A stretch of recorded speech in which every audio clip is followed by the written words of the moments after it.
Break के बाद रुक करेंगे महाराष्ट्र बुलेटिन की ओर, जिसमें बात करेंगे धुले की, जहां नकली पनीर बनाने वाली फैक्ट्री के खिलाफ कार्यवाही की गई। साथ ही बात करेंगे महाराष्ट्र की, जहां श्री क्षेत्र शनि मंदिर चंदवाड़ से श्री क्षेत्र वरड्डी तक 1 दिवसीय पदयात्रा संपन्न हुई। आगे बात करेंगे संभाजीनगर की, जहां बाबरा में इफ्तार पार्टी में हिंदू मुस्लिम एकता की झलक दिखी। ऐसी तमाम खबरों पर विस्तार से होगी चर्चा। स्थानीय अपराध जांच शाखा को गुप्त सूचना मिली थी कि धुले शहर के निकट अवधन MIDC में नकली पनीर का कारखाना चल रहा है। इस सूचना के आधार पर स्थानीय अपराध जांच शाखा की एक टीम ने नकली पनीर फैक्ट्री पर छापा मारा और उसके खिलाफ कार्रवाई की। लगभग 250 से 300 किलोग्राम नकली पनीर जब्त किया गया। इस कार्रवाई में करीब 60,000 रुपए का माल जब्त किया गया और इस मामले में मुकदमा दर्ज किया जा रहा है। जानते हैं इस विषय में पुलिस निरीक्षक स्थानीय अपराध जांच शाखा श्रीराम पवार और डेयरी व्यवसाय विकास अधिकारी अमित पाटिल का क्या कुछ कहना है। या ठिकाणी आम्हाला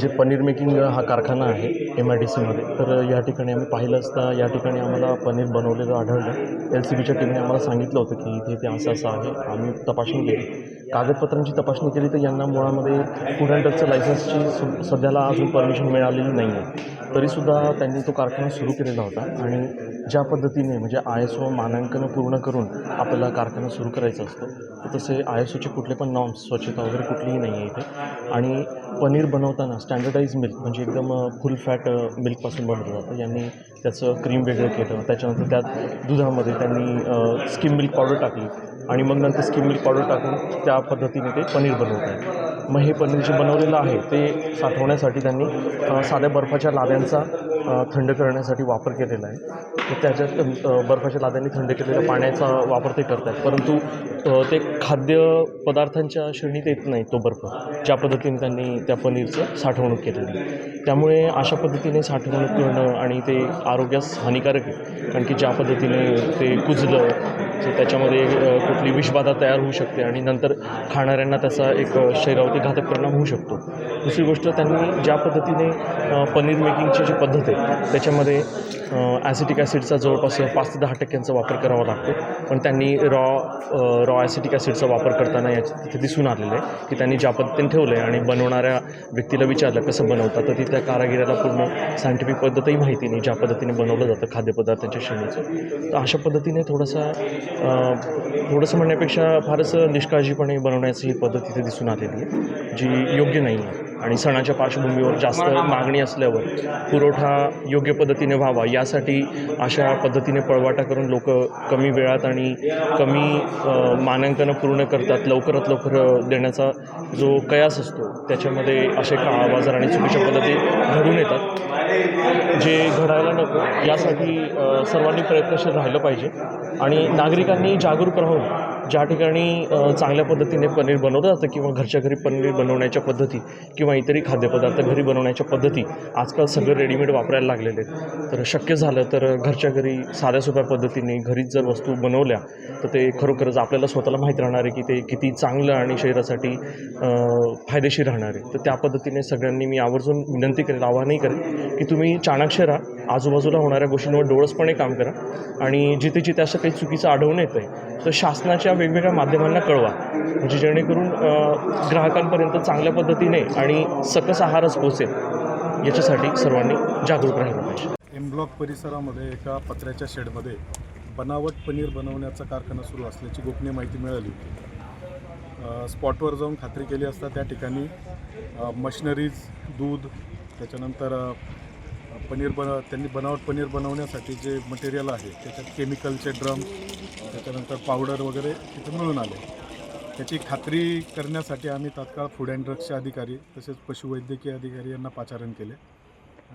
फूड अँड ड्रग्सच्या अधिकाऱ्यांनी त्या ठिकाणी त्याचे सॅम्पल वगैरे घेतलेले आहेत, लॅबोरेटरीमध्ये चेक केल्यानंतर पुढील कारवाई करण्यात येईल। महाराष्ट्र धुले से सी न्यूज़ संवाददाता नीलेश परदेशी की रिपोर्ट।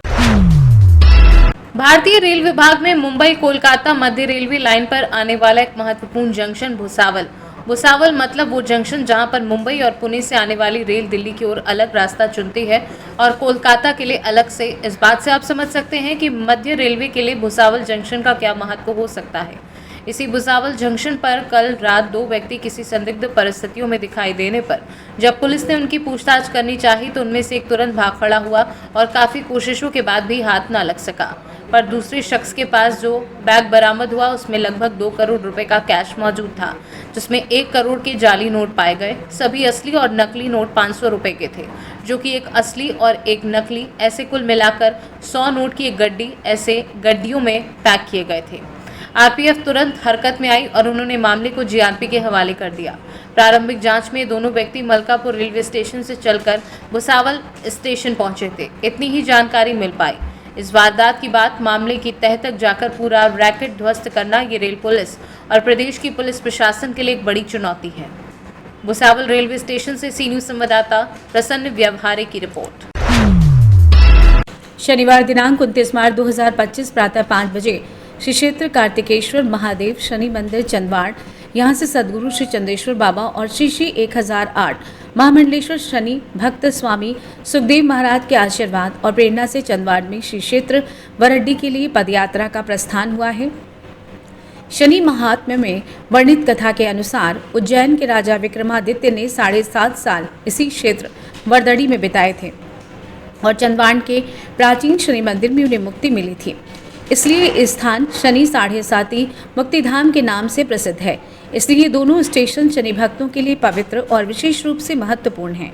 7.5 के दौरान इन दोनों क्षेत्रों में कई श्रद्धालु दर्शन के लिए आते हैं। पिछले वर्ष पाई वैरी का ये दूसरा वर्ष है। पदयात्रा में कई लोगों ने बड़े उत्साह के साथ भाग लिया और उत्साह बढ़ाया। इस वर्ष भी कई श्रद्धालु ने पैदल जुलूस में उत्साहपूर्वक भाग लिया। श्री क्षेत्र वरड्डी में भक्तों ने तेल अभिषेक और महाआरती के साथ जुलूस का समापन किया।